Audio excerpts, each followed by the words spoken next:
네, 안녕하세요. 키팍입니다. 요즘 부동산 분위기가 몇 달 전과 비교했을 때 참 싸늘하죠? 코로나 사건이 터졌을 때 사람들이 조금 관망을 해보자, 지켜보자, 신중해지자 이렇게 생각하시는 전반적인 마켓 분위기가 형성이 되어 있습니다.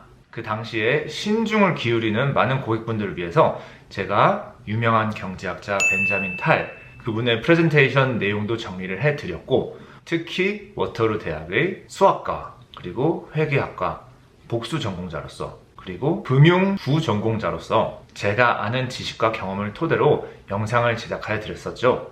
코로나로 인해 많은 두려움이 있었던 시기에 제가 금리 인하와 코로나의 정부 지원책 등의 영향을 여러분께 공유를 드렸었고, 그 당시에 2022년, 2021년에 이제 부동산 시장에 미치는 영향이 어떻게 될 것인지 여러분께 공유를 드렸었습니다. 그 당시에 많은 분들이 전반적으로 예상을 하기를 주식시장이 폭락할 것이다, 그리고 부동산 시장도 드디어 버블이 터질 것이다 라고 예상을 했었는데요.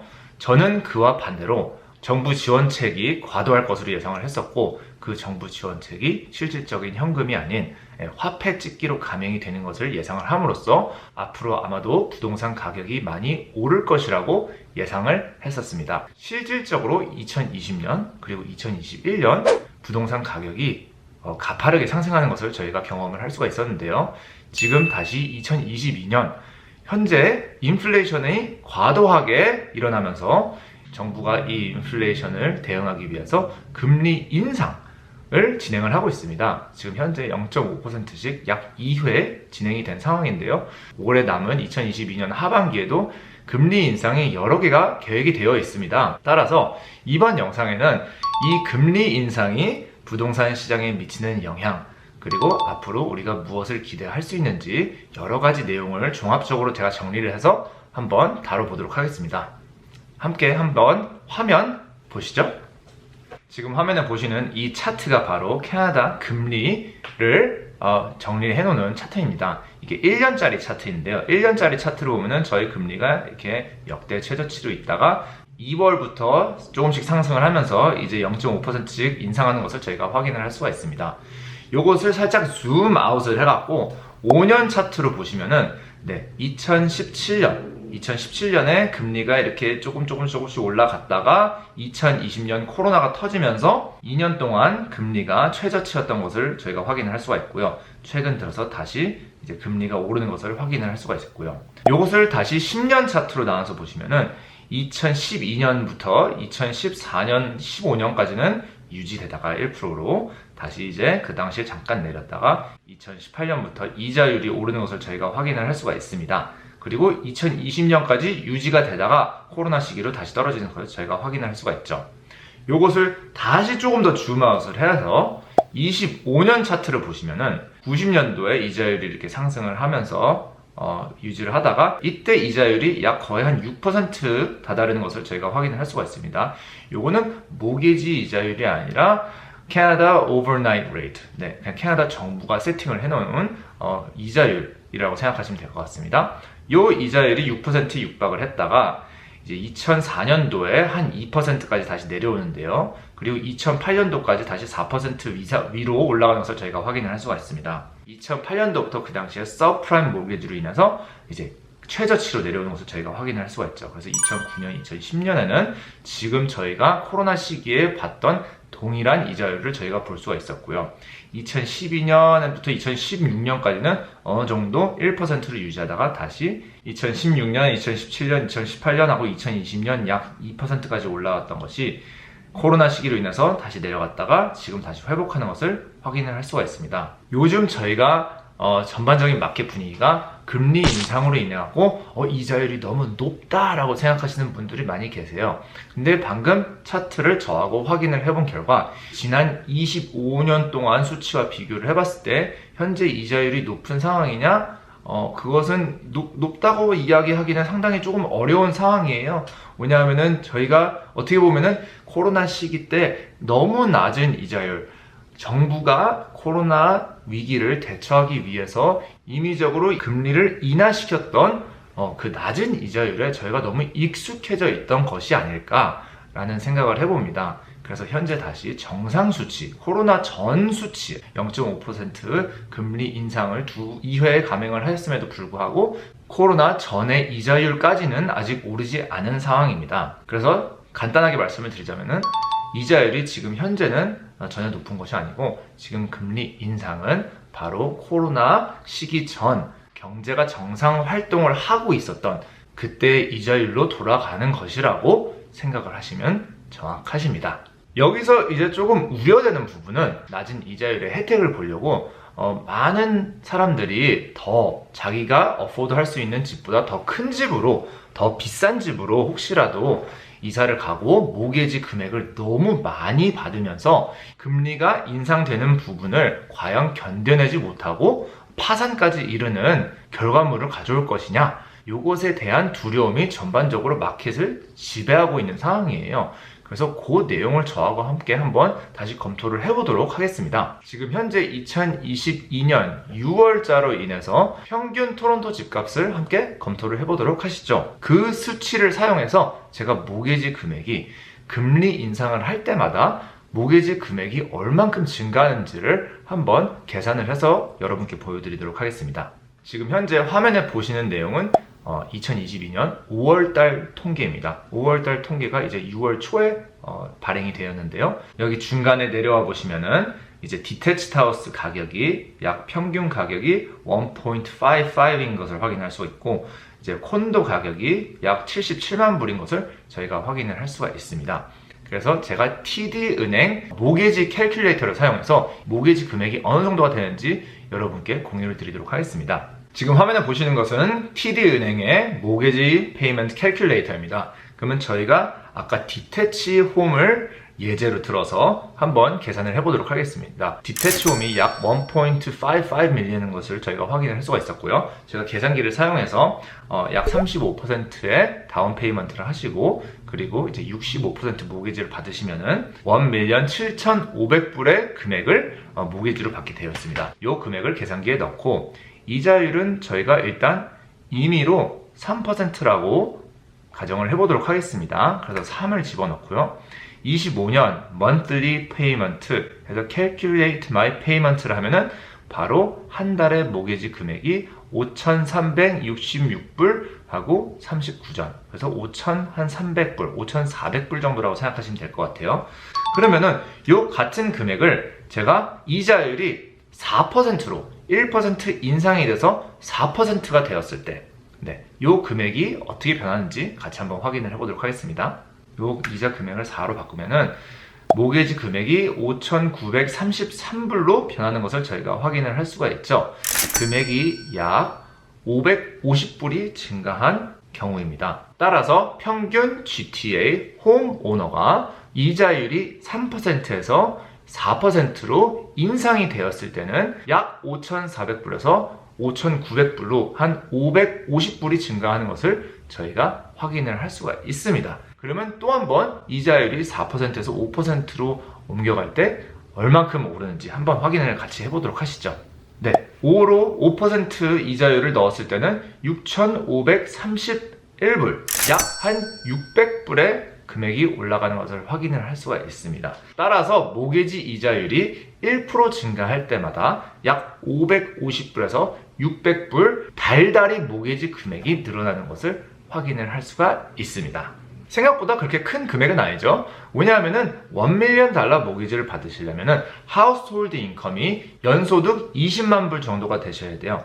연소득 20만 불 정도 되시면 한 달에 500불은 그렇게 부담이 되는 금액은 아닙니다. 물론 그 금액을 저축을 하거나 아니면 다른 용도로 사용하면 더 좋겠죠. 하지만 한 달에 550불에서 600불의 모기지 금액이 증가한다고 하여서 갑자기 사람들이 본인이 거주하고 있는 집을 팔고 더 작은 집으로 이사를 갈 것이냐 아니면 파산을 할 것이냐 라고 질문을 해보시면은 현실적으로는 그럴 가능성은 굉장히 희박하다는 것을 저희가 확인을 할 수가 있습니다. 여기서 저희가 배워야 할 부분은 GTA의 평균 집을 소유하고 있는 사람들이 $1,000,000 정도의 모기지를 가지고 있을 때 1% 이자율 증가는 달달이 모기지 금액에 약 550불에서 600불의 영향을 미치는 것으로 확인이 되었고 한 달에 500불은 연소득 20만 불을 버는 사람에게는 그렇게 큰 임팩트가 되지 않는다는 것을 저희가 확인을 할 수가 있습니다. 지금 이자율 인상이 0.5%씩 금리 인상을 하는 것이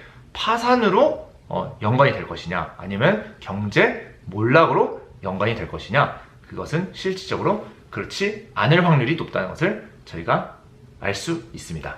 그러면 여기서 잠시 저와 함께 5월 통계 한번 검토를 해보도록 하실게요. 네, 거래량은 중간에 보시다시피 약 9.1%가 감소했습니다. 그래서 지속적으로 거래량이 감소하는 것을 저희가 확인을 할 수가 있고요.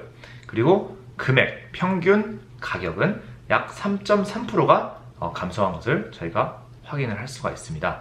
네, 전반적으로 거래량도 줄어들고 가격도 조금씩 내려오고 있는 것을 저희가 확인을 할 수가 있는데요. 현재 평균 집값은 120만 불 정도라고 생각하시면 되겠습니다. 중간에 내용을 보시면 한 달에 months of inventory가 있고 active listing이 약 17.8%가 증가하면서 리스팅 숫자가 많이 늘어난 것을 확인할 수가 있죠. 따라서 판매자 입장에서는 지금 부동산 가격이 많이 올라와 있는 상황이라고 판단이 되어서 지금이라도 파는 게 좋겠다 싶어서 리스팅 숫자가 점점 늘어나고 있는 상황이고요.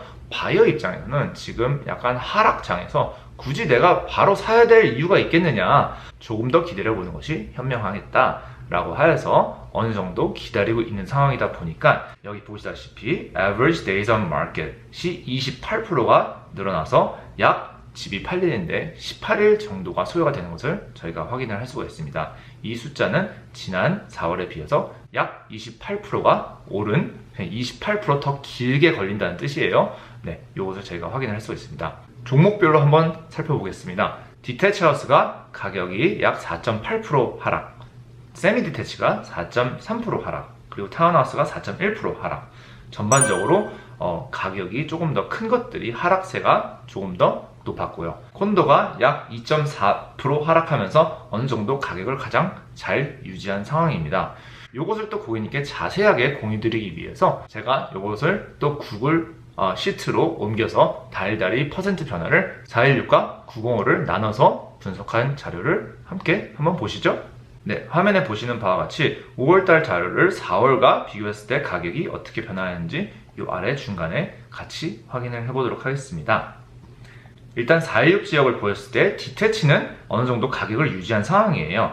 마이너스 1.7%. 네, 가격 변동이 905 지역보다는 확실히 적은 것을 확인을 할 수가 있습니다. 905는 약 6.15%가 빠지면서 중심 코어지는 가격을 유지를 하고 외곽 지역의 가격이 더 빠지는 것을 저희가 확인을 할 수가 있고요. 세미 디태치와 타운하우스는 어느 정도 비슷한 금액의 하락세를 보였고요. 콘도 같은 경우에는 다운타운 코어가 지난달에 선방한 것에 비해서 지난달에는 마이너스 1.26%로 거의 내려오지 않았는데 1% 하락하면서 더 많이 내려온 것을 확인할 수 있었는데 905는 유지하는 것을 저희가 확인을 할 수가 있습니다. 다시 돌아와서 그러면 지난해 5월과 올해 5월 가격이 어떻게 변동을 하는지 한번 검토를 해보도록 하겠습니다. 거래량은 38.8%가 감소한 것을 저희가 확인을 할 수가 있고요. 거래 금액, 거래 가격은 9.4%가 지금 상승해 있는 상황입니다. 작년 이맘때쯤에는 평균 가격이 1.1 정도였었고 지금 현재 가격은 1.2 정도 되기 때문에 약 한 10만 불이 올라와 있는 상황입니다. 평균 가격. 작년보다 액티브 리스팅이 26% 올라와 있고 그리고 데이즈 온 마켓이 20%가 소요한다는 것을 보았을 때 작년에 비해서는 올해가 확실히 조금 더 슬로우한 마켓이라는 것. 네, 아직까지는 바이어스 마켓이라고 말씀드리기는 어려운 상황이고요. 아직도 셀러스 마켓이지만 조금 더 밸런스된 마켓이다 라고 보시면 정확하실 것 같습니다. 작년에는 완전히 셀러스 마켓이었고요. 네, 올해는 조금 더 밸런스가 맞는 균형 있는 마켓이라고 생각하시면 되겠습니다. 종목별로 봤을 때 작년에 비교했을 때 디태치 하우스는 9.5% 상승, 세미는 13% 상승, 타워는 12% 상승, 그리고 콘도는 약 13% 상승한 것을 저희가 확인을 할 수가 있습니다. 그러면 앞으로 남은 2022년 동안 어떤 것을 저희가 기대를 할 수가 있을까요? 부동산 가격이 어떻게 변동하는 것을 저희가 기대를 할 수 있을지 그래프를 보시면서 한번 설명을 드리도록 하겠습니다. 일단 전반적인 에어리어를 토론토하고 이제 광역 토론토 두 개로 확인을 하고 종목별로 한번 살펴보도록 할게요. 지금 파란 선이 지금 토론토 지역이고 그리고 이 점선이 바로 이제 GTA 지역입니다. 가격이 둘 다 작년 8월에 비해서 가파르게 오르는 것을 확인할 수가 있고 2월달 말, 3월달 초에 정점을 찍은 이후로 가격이 서서히 내려오고 있어요. 그리고 그래프를 보시면 아시겠지만 전반적으로 점선이 더 많이 하락하고 있는 것을 저희가 확인할 수가 있고 어느 정도 토론토 지역은 유지하는 것을 저희가 확인을 할 수가 있습니다. 작년 한 8월까지 가격까지 물러서는 것을 저희가 어느 정도 기대를 할 수가 있을 것 같아요. 앞으로 금리 인상이 최소한 2번에서 약 한 맥시멈 제가 봤을 때는 한 5회 정도 남아있는 것 같은데요. 2회가 남아있다고 하셨을 때는 모기지 이자율이 1% 오르는 것이고 5회 정도가 남아있다고 했을 때는 약 이자율이 2.5%가 오르는 것이라고 제가 예상을 할 수가 있습니다. 그 후에는 이제 인플레이션이 어느 정도 잡혀있는지 정부가 그것을 확인하고 인플레이션이 다 잡혔으면은 금리 인상을 멈출 것으로 예상을 하고 있고요. 인플레이션이 아직도 지속적으로 강한 수치를 내고 있으면은 아무래도 금리 인상을 어쩔 수 없이 감행을 할 수밖에 없는 상황입니다. 따라서 인플레이션이 잡히기를 저희가 한번 기대를 해봐야겠죠? 종목별로 살펴봤을 때 하우스 외에 그러면 이제 콘도를 검토를 해보도록 하겠습니다. 콘도도 약 지난 8월부터 이제 왔다 갔다 하다가 올해 1월, 2월, 3월까지 피크를 찍고 지금 다시 내려오고 있는 상황인데요. 아무래도 적정선은 이제 요 정도가 아닐까. 한 76만 불, 75만 불, 74만 불 평균 가격 토론토 지역을 말씀을 드리는 거예요. 요 정도가 아무래도 그 지탱선이라고 말씀을 드릴 수가 있겠고요. 지금 요 범위가 거품 테리토리라고 말씀을 드릴 수가 있겠습니다. 따라서 평균 토론토 집값이 한 75만 불, 74만 불 정도 내려오면은 이게 아마도 밸런스된 가격이라 생각하시면 될 것 같습니다. 요때 판매를 하신 분들 축하드립니다. 저의 VIP 고객이시거나 저하고 연락을 자주 하시는 분들은 요 시기에 제가 판매를 하는 것을 추천을 드렸어요. 저한테 자주 연락을 주시고 의견을 여쭤봐 주시면은 제가 고급 정보는 또 이렇게 양껏 공유 드리는 성향이 있습니다. 저도 제 개인적인 콘도 하나를 이 피크 기간 2월 말 3월 초에 하나 처분을 했습니다. 어느 정도 이 정도 가격이면 약간 오버프라이스 된 거라고 예상을 했고 그리고 그때 거래가 나름대로 욕심내지 않고 조금 가격을 살짝 낮춰서 한 2, 3만 불밖에 안 낮췄었는데 그때 2, 3만 불 가지고 거래를 못하게 됐냐 아니면은 2, 3만 불 맥시마이징 하지 못해도 거래를 진행을 할 것이냐 그때 판단을 할 때 거래를 하는 것이 낫다고 판단을 했습니다. 여기서 팁을 말씀드리자면은 일단 오름장에서는 집을 사고 싶으시면은 무조건 오버비딩을 강렬하게 하셔서 잡으셔야 돼요. 그래야지만 원하시는 부동산을 구매를 할 수가 있습니다. 하지만 이제 하락장 때는 이제 바이어 입장에서는 조금 더 기다릴 수가 있고요. 그리고 어느 정도 정말 원하시는 집을 찾았을 때는 어느 정도 셀러 에이전트, 리스팅 에이전트하고 네고시에이션을 잘 하셔갖고 가격을 조금 절충해서 받을 수 있는 것을 추천을 드리고요.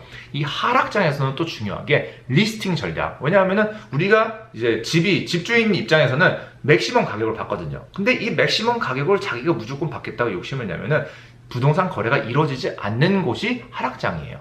하락장에서는 어느 정도 저희가 벌써 거품 테리토리 안에 있을 때는 조금 맥시멈 피크를 찍고 하락을 내려왔다 하더라도 내려가는 게 지금 여기에 저희가 있으면은 여기 가격으로 판매를 하는 것이 결과적으로는 더 수익이 난다는 점. 너무 욕심내지 마시고 약 2, 3만 불 정도 맥시멈 금액을 받지 못한다 하시더라도 지금 주변의 동네보다 조금만 저렴하게 파셔도 앞으로 내려갈 것을 예상을 하면은 지금 다 정리를 하시고 판매를 하셔서 수익을 챙기시는 게 더 이익입니다. 이런 것들은 매매 리스팅 및 매매 바이어 전략으로서 저에게 개별 연락을 주시면은 여러분께 여러 가지 조언과 팁으로 공유를 드리고 노하우를 사용해서 여러분께 최대한 가치를 제공해 드리도록 하겠습니다. 아무래도 경제적으로 전반적으로 봤을 때는 리세션이 다가올 가능성이 굉장히 높아졌다고 다들 판단을 하고 있습니다. 저희가 주식시장을 보면은 그것을 확인할 수가 있는데요. 주식 하시는 분들은 잘 아시겠지만 많이 지금 돌아왔습니다. 2022년 상반기에 피크를 찍고 지금 현재 많이 풀백을 한 상황인데요. 저희가 앞으로 가는 방향이 고도 성장의 시기는 약간 지금 멈춘 상황이고 약간 저성장의 시기로 들어가고 있는 상황입니다. 따라서 이 저성장의 시기에서 어떻게 처신을 하시는 것이 가장 고객님께 이득이 되는지 제게 개별 문의 주셔서 여쭤봐 주시면 건강하고 발전적인 논의와 상담을 드리도록 하겠습니다. 그리고 이제 분양 콘도의 전문가로서 고객님께 몇 가지 첨언을 드리자면 분양 콘도의 가격은 내려오기가 굉장히 어려워요. 네, 어차피 개발사도 먼 미래에 콘도를 제공을 해드리면서 지금 오르고 있는 자재값과 오르고 있는 시공값에 대해서 리스크를 지고 콘도를 지어야 하기 때문에 분양 콘도 가격은 내려올 수가 없고요. 분양 콘도 가격은 지속적으로 오를 것인데 지금 매매 콘도 가격과 어느 정도 범위, 그 가격의 차이가 많이 나기 시작하면은 분양 콘도를 이제 더 개발사들이 전반적으로 분양을 미루는 것을 저희가 이제 경험을 할 것을 예상을 할 수가 있습니다. 따라서 앞으로 분양 콘도가 조금 지연이 되거나 딜레이가 되는 것을 저희가 예상을 할 수가 있고요. 또 한 가지는 기존 인벤토리에 있던 유닛들이 상당히 매력적으로 보이실 거예요. 네, 예전부터 제가 좀 유명해진 이유 중에 하나도 바로 인벤토리 사냥 때문에 조금 유명을 해졌는데 그 인벤토리 사냥에 대해서는 제 이메일을 구독을 하시거나 아니면은 개별 문의 주시면은 가장 좋은 인벤토리로 고객님께 추천을 드리겠습니다. 또한 지금 이런 기간에는 바로 이제 인센티브, 분양 인센티브들이 조금 더 좋아지는데요. 그 인센티브 범위가 이제 뭐 예를 들어서 뭐 1년 뭐 메인테넌스 프리, 뭐 관리비 면제, 아니면은 credit on closing, 약간 이제 등기할 때 뭐 할인을 받는 혜택들을 받을 수가 있습니다. 네, 이런 것들은 제가 또 개발사하고 인맥이 상당히 좋기 때문에 제가 직접 고객님께서 정말로 여기 분양받을 의지가 있으시다 하시면은 개발사에게 제가 직접 가서 내고를 할 수가 있어요. 그쪽에서도 이제 결과적으로는 팔아야 되는 상황이면은 모든 개발사가 다 팔아야 되는 상황은 아니지만 개발사에서 특정 프로젝트를 꼭 팔아야만 하는 상황이 있을 때가 있어요. 그런 경우에는 개발사에서도 인센티브를 좀 주면서 일을 진행하고 싶어하는 의지가 있으니 정말 혜택이 많고 이득이 되는 분양권을 원하시면 제게 연락 부탁드리겠습니다. 기본적인 추천은 물론 완공이 굉장히 멀고 디파짓 금액이 최대한 적은 분양콘도를 항상 추천드리고 있습니다. 지금 이자율 상승도 물론이고 리세션도 그렇지만 먼 미래에서 돌이켜보면은 다 이것도 지나가리 하는 상황들이에요. 저희가 2008년, 2010년에 서프라임 모르게지 시기를 기억을 해보면은 당연히 그때도 분양권도 가격이 내려가지 않았고 지금 다시 돌이켜보면은 그때 분양받는 건 굉장히 현명한 결정이었을 거고요. 그리고 또한 한 가지 더 말씀을 드리자면은 코로나 막 터졌을 때 많은 분들이 두려워했을 때 코로나 때도 분양받으신 분들이 꼭 계셨어요. 당연히 지금 2020년 분양 가격으로 콘도를 분양받을 수 있다고 하면은 고객님께서 분양받으시겠죠? 당연히. 네. 앞으로 2, 3년 후에, 뭐 3, 4년 후에 돌이켜보면은 지금 이 시기 내고를 하셔갖고 좋은 혜택으로 분양을 받으시고 먼 완공 2027년, 2028년에 완공되는 콘도를 받으시는 것은 굉장히 좋은 선택일 것으로 예상이 됩니다. 부동산 투자의 펀더멘털은 변하지가 않았어요. 캐나다는 지속적으로 인구 유입이 되는 굉장히 드문 나라 중에 하나예요. 매년 40만 명씩 사람들이 들어오고 있고 그리고 시공이 굉장히 느리다는 점, 그리고 시공 가격이 높다는 점. 근데 또 정부가 뭐 필리핀이나 베트남이나 이런 데서 시공 인력을 데려오려고 하지 않고 지금 캐나다에 있는 유니어나이즈가 된 캐네디언들을 사용을 하려고 하고 있기 때문에 가격이 내려갈 거라고는 예상이 되지 않습니다. 펀더멘털이 굉장히 중요해요. 결과적으로 분양 콘도의 펀더멘털은 일단 지속적인 인구 유입, 그리고 적은 디파짓으로 먼 완공의 콘도를 살 수 있다는 점, 그리고 적은 디파짓을 내면은 레버리지 효과를 받을 수 있기 때문에 내가 10만 불 투자하고 예를 들어서 70만 불짜리 콘도의 수익을 지속적으로 누릴 수가 있는 레버리지 효과가 내재되어 있다는 점을 염두를 해두셔야 될 거예요. 이 모든 내용이 고객님께 좀 많이 도움이 됐으면 좋겠습니다. 저는 한국일보에도 제가 칼럼을 쓰고 있고요. 저는 전반적으로 한인 커뮤니티에 한인분들이 다른 어느 인종보다 더 잘 되는 것을 기원을 하고 소망을 합니다. 그래서 제가 도와드릴 수 있는 부분은 언제든지 도와드릴 거고요. 고객님께서 필요하신 내용이 있으시면 언제든지 제게 연락을 주시면 성심성의껏 최대한 제 능력이 닿는 대로 여러분께 가치 있는 정보와 서비스를 제공해 드리도록 하겠습니다. 오늘 영상은 여기까지 정리를 드리도록 하겠습니다. 항상 감사하는 마음으로 열심히 일하고 있습니다.